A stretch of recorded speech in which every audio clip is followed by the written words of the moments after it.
So what we were discussing is a linear and non-primitive data structure. It is divided into linear and non-linear data structures. Linear data structure is also linear data structure. The data or the elements are stored in a sequential order. Okay, in sequential order or in a linear form, when you are storing the data, we call that as linear data structure. And in non-linear, where the data is stored in a hierarchical, some structural order, then we call that as your non-linear data structure.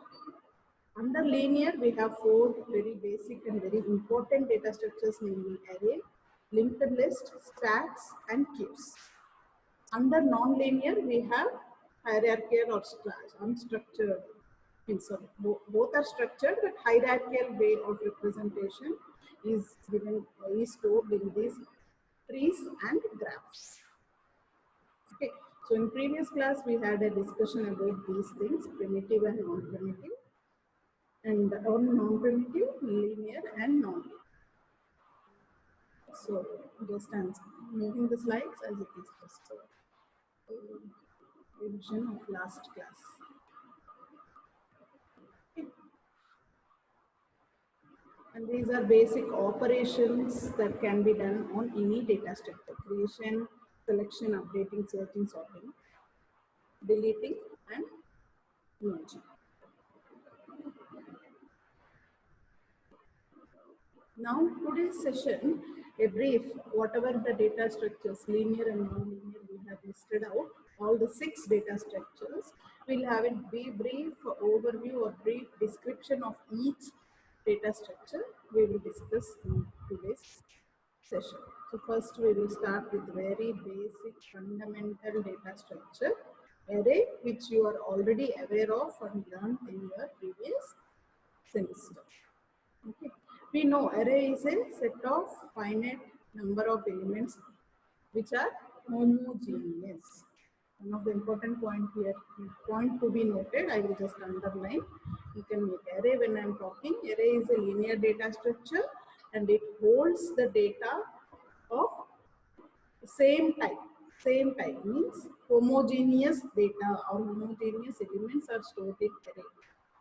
That means if I am storing integer, integer array, if I am defining, I can store only integer.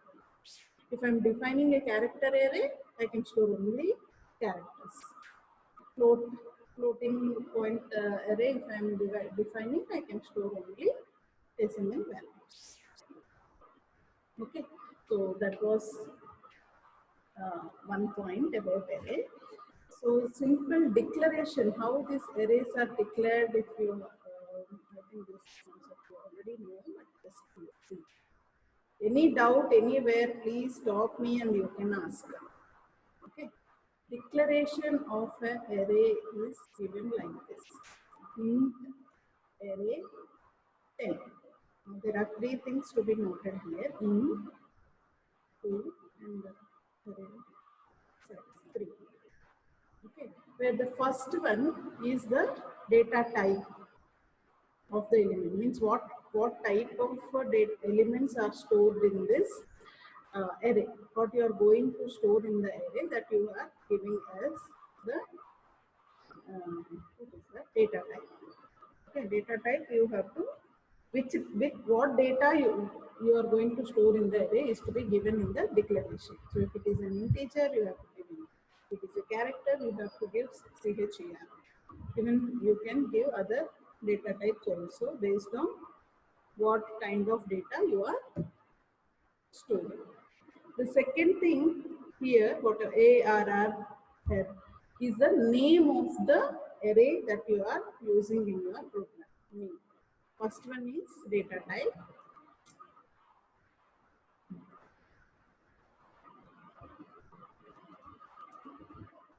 First one is data type.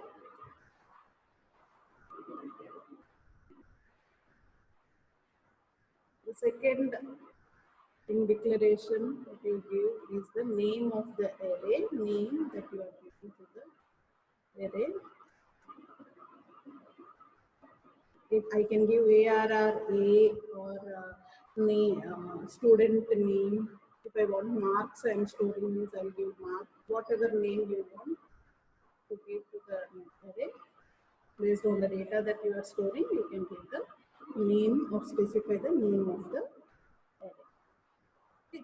And the third one you can notice, you are seeing a number. 10 is there, right? Number is nothing but the size of the array. So about array, when we are talking, array is a linear data structure which holds homogeneous data. What kind of data? The one which you are defining here. Integer is being stored in given in this particular case, so it is stored in integer. Okay. And by what name we are storing, you have to give in as int space, data type space, name of the array, and size of the array. Size of the array, you have to specify some size. How many elements you are going to store in the array? That you have to give, or size or length of the array is defined, is given in the third field. As it is, I think, described in the second point. Data type, array's name of the array, and the number inside the square braces can store size or length of the array. So these are the three things that we will use while declaring your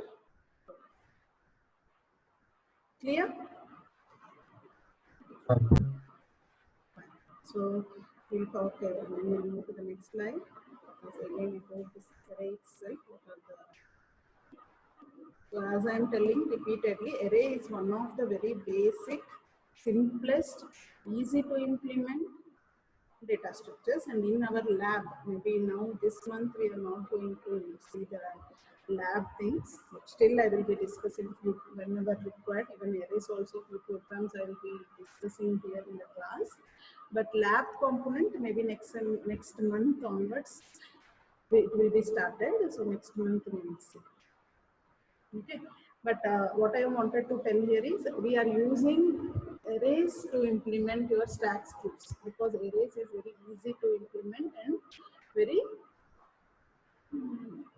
efficient data structure which can be used. Okay. Anyway, following some of the concepts, basic concepts about array or key highlights about array is going to be discussed in further slides.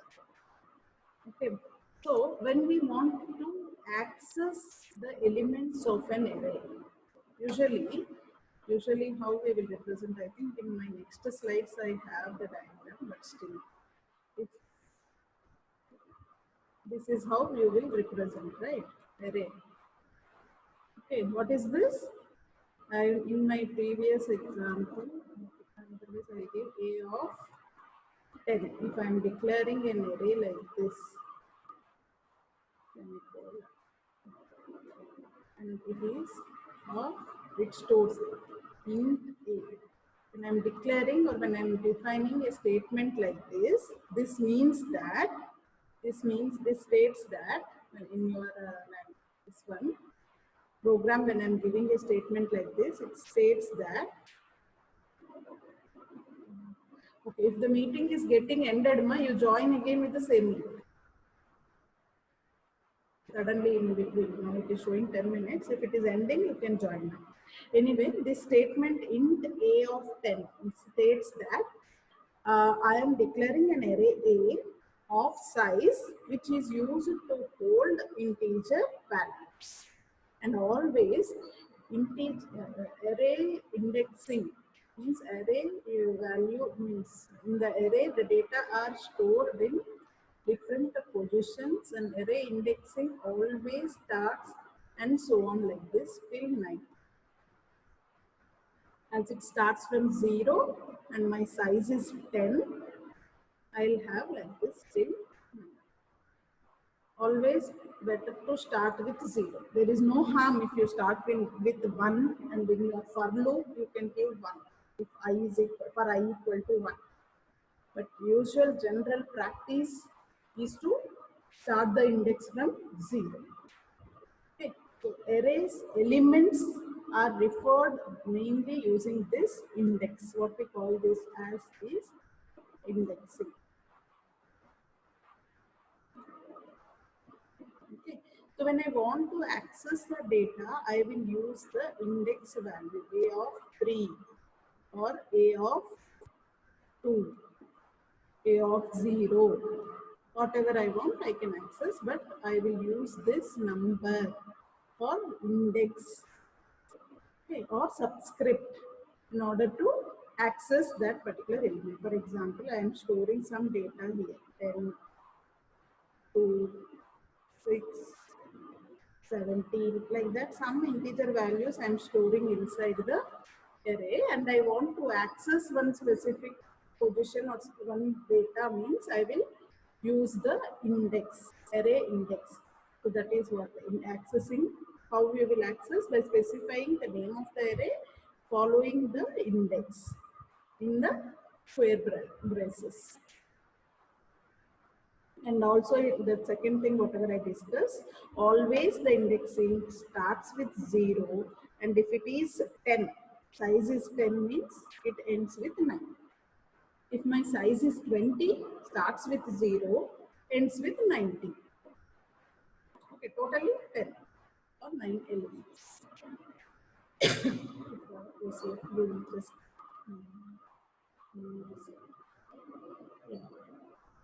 And very important one more feature is, which is pointed here, consecutive. The elements in an array or data of similar type, data are stored in similar type. The second point, please make a note of the key points of array.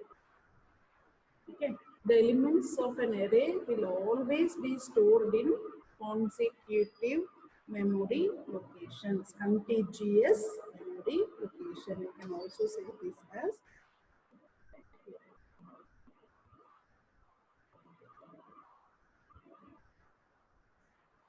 contiguous.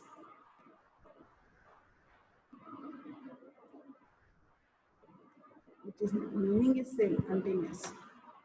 Contiguous memory locations. Data or elements of an array are always stored in contiguous memory locations, means continuous memory spaces. The address, memory addresses, I think pointers and all when you are seeing, again we will discuss. If suppose for my array, first address is 10001 was what it is allocated, suppose. Then the next, as it is an integer holds how many bytes? 2 bytes. 2 bytes. So 2 as or 4. 2. Just 2. asking integer, not logging integer. Integer holds 2 byte as you said. So if first address starts with 1001, what will be the next address space? 1003, because for plus 2 you have because first memory should have 2 bytes. So 1001 and 1002 is given for the array a of 0 to store the first element of first data, which is of type integer. Then the second space 1003 for a of 1. Likewise for a of 2, what will be the memory location? Can you tell?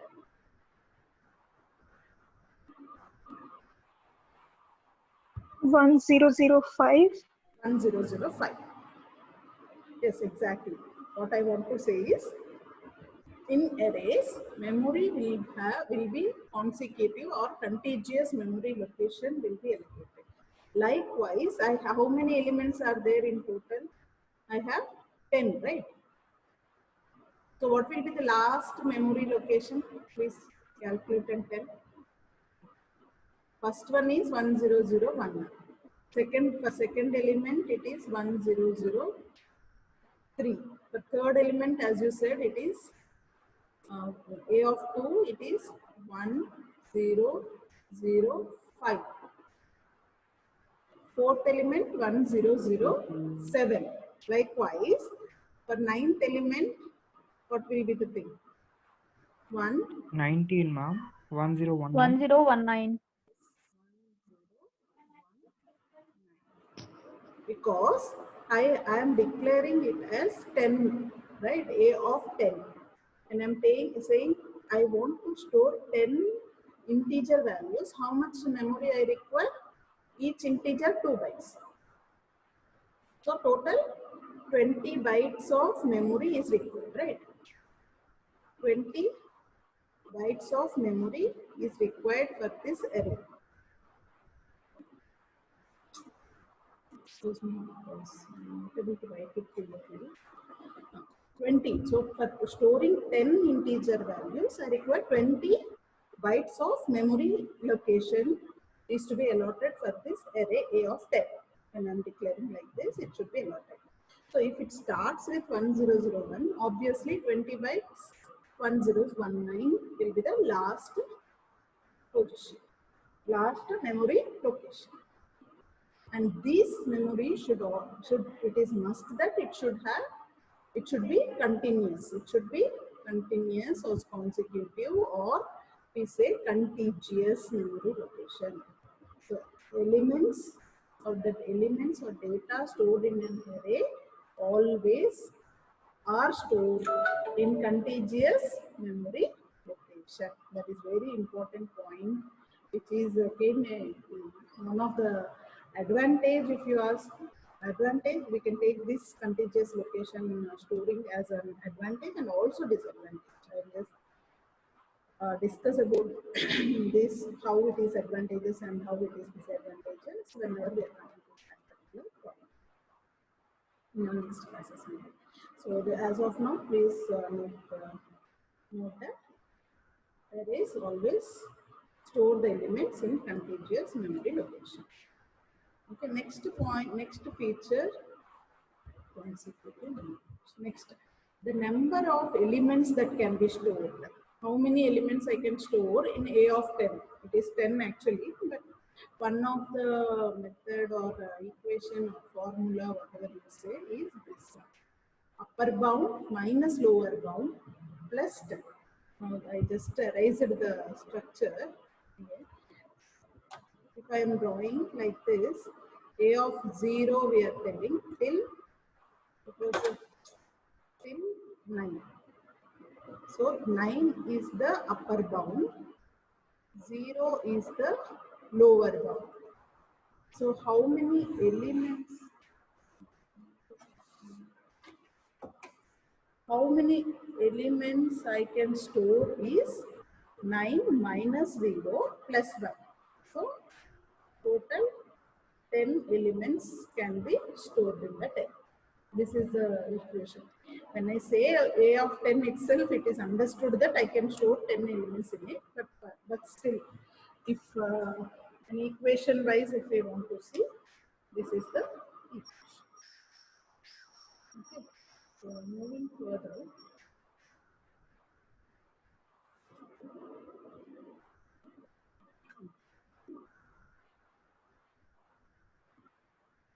It is 10, the same thing they have discussed.